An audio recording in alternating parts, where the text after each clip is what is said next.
हाय दोस्तों, एक बार फिर से आप सभी लोगों का वाईआरएस क्लास में बहुत बहुत स्वागत है। तो दोस्तों, कक्षा 10 विषय आपका है विज्ञान। विज्ञान में दोस्तों जो आपका मॉडल पेपर 2022 का है, इसमें मैंने आप लोगों को खंड खा में प्रश्न नंबर 7 तक अच्छे तरीके से 6 तक अच्छे तरीके से बता दिया था। आज की इस वीडियो में हम पढ़ेंगे प्रश्न नंबर 7 का, प्रश्न नंबर खा, प्रश्न नंबर 8 का खा का जितने प्रश्न हैं इस वीडियो में अच्छे तरीके से हम सीखने वाले हैं।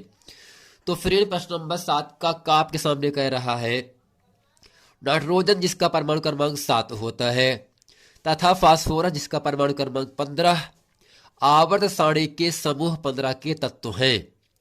इन दोनों तत्वों का इलेक्ट्रॉनिक विन्यास लिखिए। इनमें से कौन सा तत्व अधिक ऋण विद्युत होगा और क्यों। और दोस्तों, इसके साथ साथ ही आपको जो प्रश्न नंबर खा यहां से है, पीतल एवं तांबे के बर्तनों में दही एवं खट्टे पदार्थ क्यों नहीं रखने चाहिए।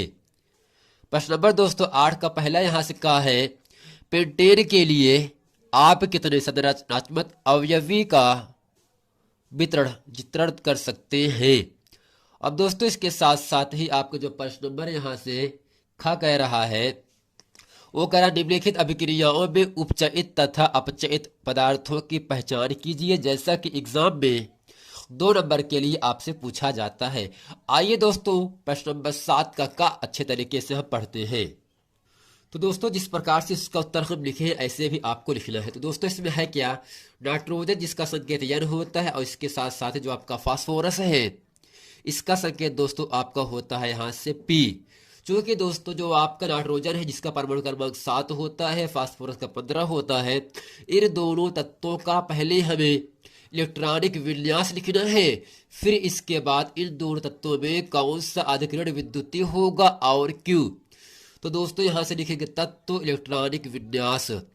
दोस्तों जो आपका नाइट्रोजन 7 है इसका इलेक्ट्रॉनिक विन्यास होता है 2,5। फास्फोरस का जो उसका होता है परमाणु इलेक्ट्रॉनिक विन्यास 2,8,5, यानी 2 8 2 10 10 5 15 हो जाएगा और 2,5 का मतलब यह होता है 7 हो जाएगा। अब दोस्तों यहां से कह रहा है, ये दोनों तत्व आवर्त सारणी के बाईं ओर से दाईं ओर स्थित है, इसलिए वे दोनों अधातु की श्रेणी में आते हैं।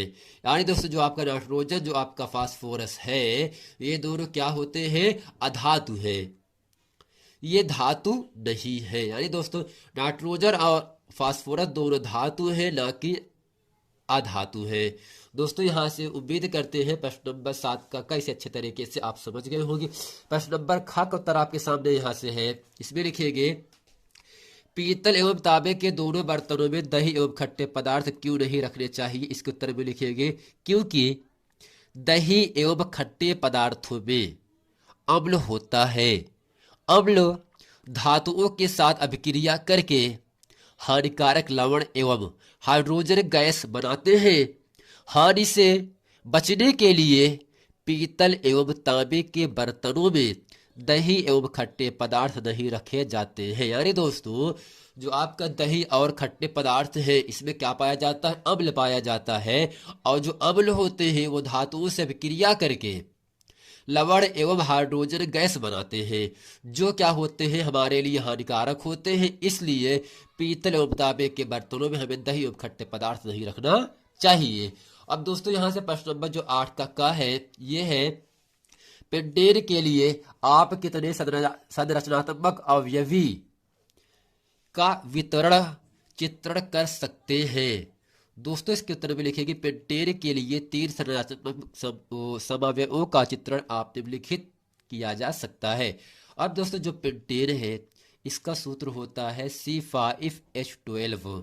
अब दोस्तों इसको हम जो संरचना सूत्र होता है इसको हम 3 तरीके से लिख सकते हैं। तो यहाँ से पहला आपका है C5H12, जिस प्रकार से हम इसको लिखे हैं ऐसे ही आपको अच्छे तरीके से याद रख लेना है। दूसरा दोस्तों यहाँ से है आपका ये है, यानी 5 कार्बन है, इसके साथ साथ ही 12 आपके हाइड्रोजन है, जिसे कहते हैं 2 मेथिल ब्यूटेनेन। क्या कहते हैं दोस्तों, 2 मेथिल ब्यूटेनेन कहते हैं। अब दोस्तों इसके साथ साथ ही जो आपका तीसरा यहाँ से है तो दोस्तों तीसरा जो इसका है संरचना सूत्र ये आपके सामने बनाया गया है, जिसका सूत्र होता है 2,2 डाई मिथाइल प्रोपेन।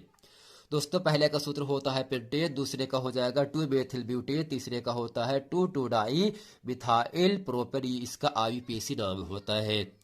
दोस्तों उम्मीद करते हैं प्रश्न नंबर 8 का अच्छे तरीके से आप समझ गए होंगे। आइए आपको लेकर चलते हैं प्रश्न नंबर 8 का गा में। अब यहाँ दोस्तों प्रश्न नंबर 8 का जो गा आपके सामने यहाँ से कह रहा है, इसमें दोस्तों कुछ आपके समीकरण दिए गए हैं। इसमें आपको ये बताना है कौन सा उपचयित हो रहा है और कौन सा अपचयित हो रहा है। दोस्तों पहले ये समझ लेते हैं किसे कहते हैं उपचयन, किसे कहते हैं उपचयन और किसे कहते हैं अपचयन। दोस्तों उपचयन को हम अंग्रेजी में ऑक्सीडेशन कहते हैं और इसे हिंदी में एक नाम है जिसे कहते हैं ऑक्सीकरण कहते हैं। दोस्तों यहां से आप समझ सकते हैं किसे कहते उपचयन, वह प्रक्रिया जिसमें किसी पदार्थ में ऑक्सीजन का योग होता है, यानी ऑक्सीजन जुड़ जाता है अथवा हाइड्रोजन निकलता है, उसे ऑक्सीकरण कहते हैं। ऑक्सीकरण में किसी एक पदार्थ की संयोजकता बढ़ जाती है। अब दोस्तों इसके साथ साथ हम यहां समझ सकते हैं किसे कहते हैं अपचयन, किसे कहते हैं अपचयन। इसे अंग्रेजी में दोस्तों कहते हैं रिडक्शन कहा जाता है। वह प्रक्रिया जिसमें किसी पदार्थ में हाइड्रोजन का योग होता है, यानी हाइड्रोजन जुड़ जाता है अथवा ऑक्सीजन निकलता है, उसे अपचयन अभिक्रिया कहते हैं। अपचयन में किसी एक पदार्थ की संयोजकता घटती है।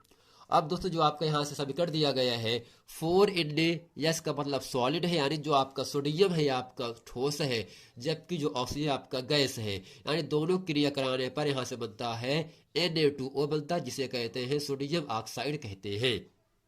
अब दोस्तों इस पूरे समीकरण में Na का क्या हो रहा है, Na आपका अपचयित हो रहा है, जबकि ऑक्सीजन इस सोडियम के साथ योग कर रहा है तो आपका अपचयित हो जाता है। अब दोस्तों यहाँ से है Cu यानी कॉपर ऑक्साइड प्लस H2 बन रहा है, यहाँ से Cu अलग हो गया और जल यहाँ से अलग हो गया। अब दोस्तों इसमें क्या हुआ, जो उपचयित है वो आपका हाइड्रोजन यहाँ से है, क्योंकि हाइड्रोजन यहाँ से ऑक्सीजन के साथ संयोग कर लिया है, जोड़ लिया। जबकि दोस्तों कॉपर जो है ऑक्सीजन को अलग कर रहा है, इसलिए कॉपर क्या होगा आपका अपचयित हो जाता है। प्रश्न नंबर दोस्तों का आपके सामने इसमें कह रहा है, यदि आप लिटमस पत्र लाल एवं नीला से साबुन की जांच करें तो आपका परीक्षण क्या होगा। अब दोस्तों इसके उत्तर में हम लिखेंगे यहाँ से साबुन क्षारकीय प्रकृति का होता है, इसलिए वह लाल लिटमस को नीला कर देगा। इसका नीला लिटमस पत्र पर कोई प्रभाव नहीं पड़ेगा। अब दोस्तों इसी के साथ साथ ही प्रश्न नंबर ख आपके सामने यहाँ से कह रहा है, एल्यूमिनियम का शोधन करने की किसी एक विधि का वर्णन कीजिए। तो दोस्तों इसके उत्तर में यहाँ से लिखेंगे, एल्यूमिनियम के विद्युत अपघटन से प्राप्त एल्यूमिनियम धातु में अनेक अशुद्धियां होती हैं, जिनको हूप विधि से शुद्ध किया जाता है। यह एक विद्युत अपघटनीय विधि है।